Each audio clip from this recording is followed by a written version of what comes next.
It's hard to tell people who just experienced thousands of dollars in damage and loss of revenue that it's just Mother Nature. But Stormwater Utility Manager Dwayne Desjardins says aside from a total overhaul of the downtown utility system, when a major storm hits in Roanoke, there's going to be floods.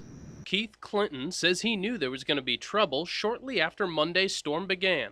I turned and looked down towards Campbell Court, and that was completely flooded over.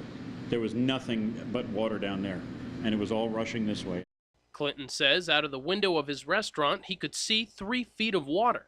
We've got a full block of businesses here, and every single one of them had water in it.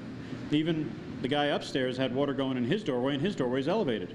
Just down the street, Michelle Knowles had her car flooded for the second time this year.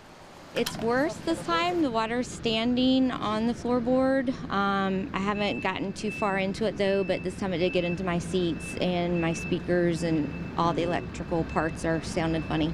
Clinton says all this damage begs the question. What's going on with the storm drains? You know, they've been out cleaning them all the time, and it doesn't seem to be getting any better.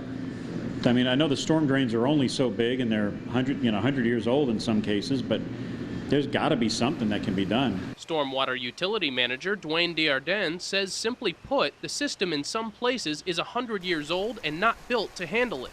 When you're talking about an inch of rain over the course of 15 or 20 minutes, that's just that kind of deluge.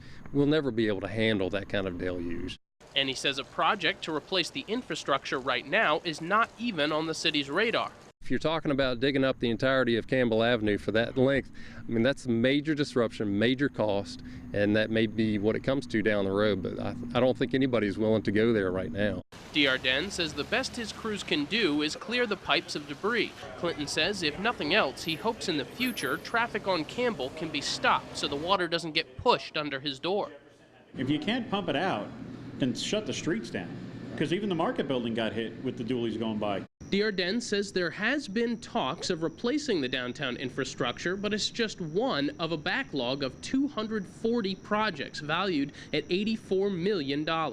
In downtown Roanoke, Rob Manch, WSLS 10.